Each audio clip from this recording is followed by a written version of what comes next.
Assalamualaikum, halo semuanya. Ini adalah Nuri Damar Story Part 2. Selamat menonton. Kita niatnya mau menikah di akhir tahun 2018. Ternyata Mas Damar, aku dapat kerjaan di perusahaan baru yang mengharuskan di OJT-kan ke wilayah yang cukup jauh dari Cibinong, itu di Medan, di Kuala Tanjung. Itu Iya. per 1 Agustus 2018, 10 bulan. 10 bulan. Dari situ kita bertekad tetap secepatnya lah setelah aku balik gitu, selambat-lambatnya ya di awal tahun 2019 kayak gitu. Itu tertunda untuk yang pertama kalinya. Karena aku pindah kerja. Terus kita mengalami penundaan untuk yang kedua kalinya karena aku waktu itu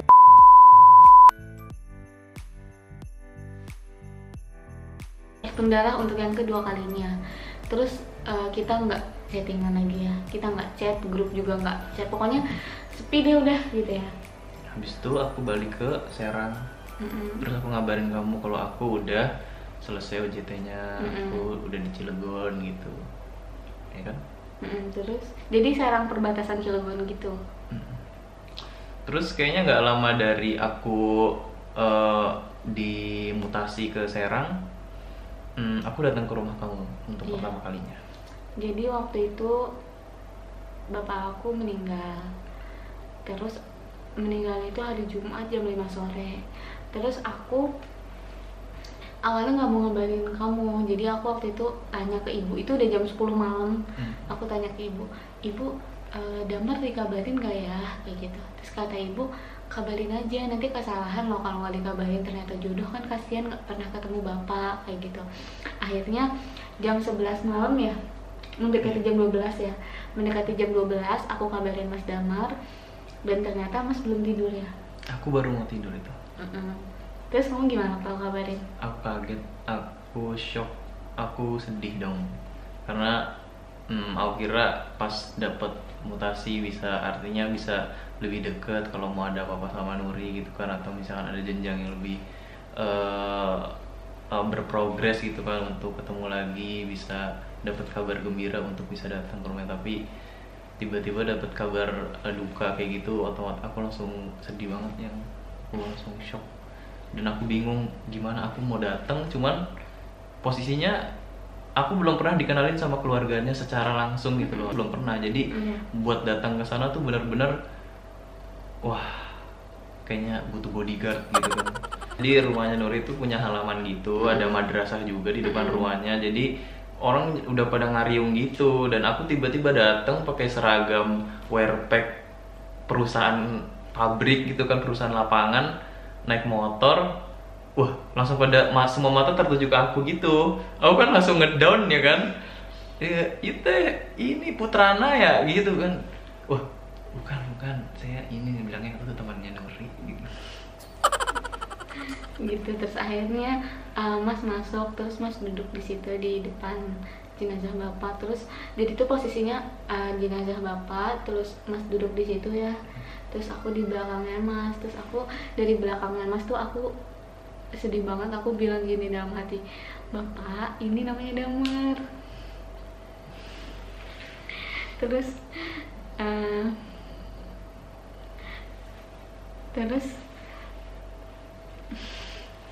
terus aku kayak, karena tuh bapaknya selalu nanyain kapan Damar dibawa ke rumah, kapan bapak bisa ketemu, kayak gitu.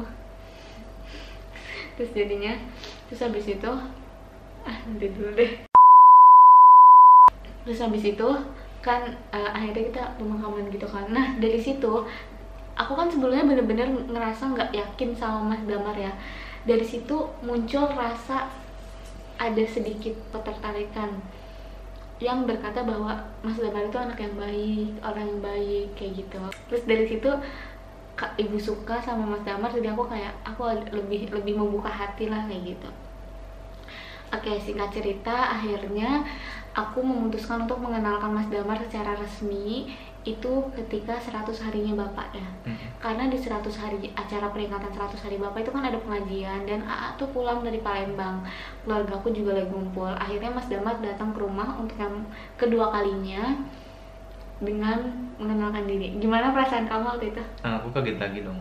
Kenapa? Karena di situ banyak banget dong, kayak di sidang aku banyak banget keluarganya, ada pamannya, ada sepupunya. Ih, pamannya aja nggak ada berapa? Ada 2 pamannya.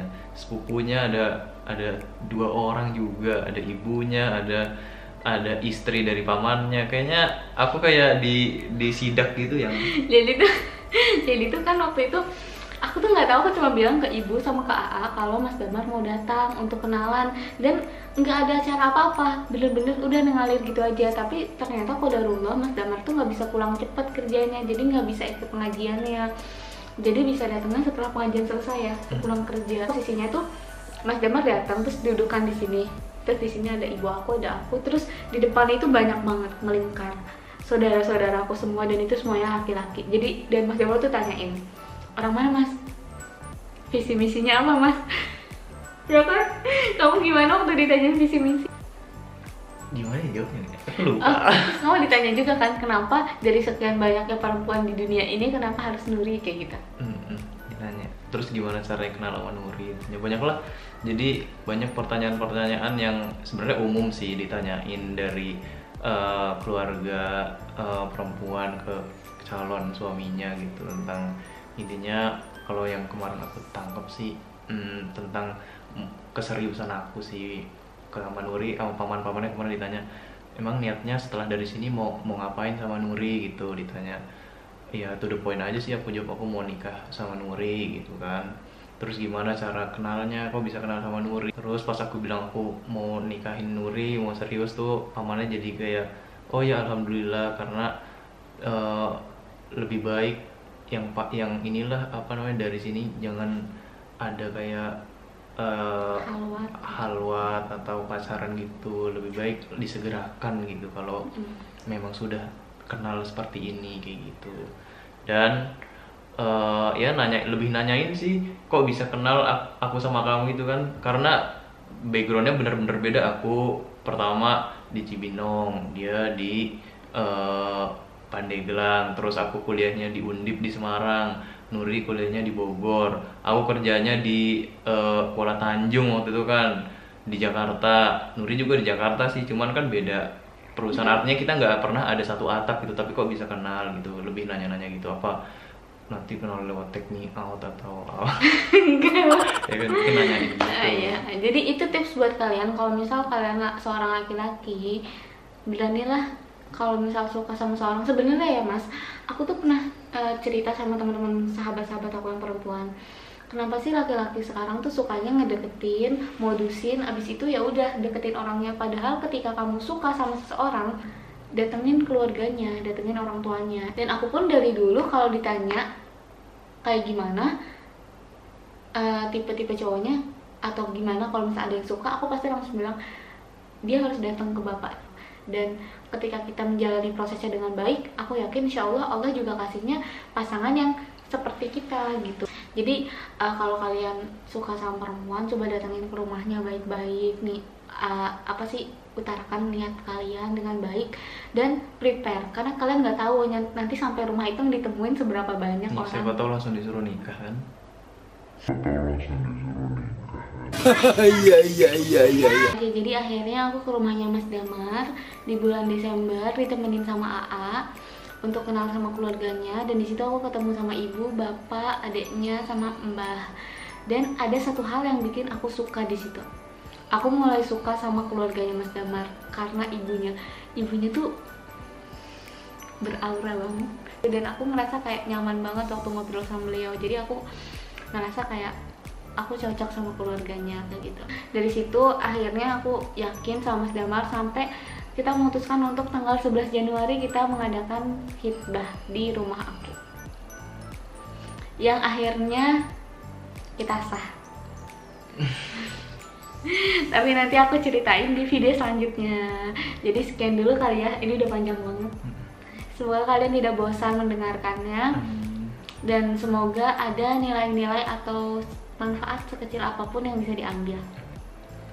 Sampai jumpa di video selanjutnya. Mohon maaf ya kalau ada kata-kata yang salah. Terima kasih banyak udah nonton. Dadah. Assalamualaikum warahmatullahi wabarakatuh.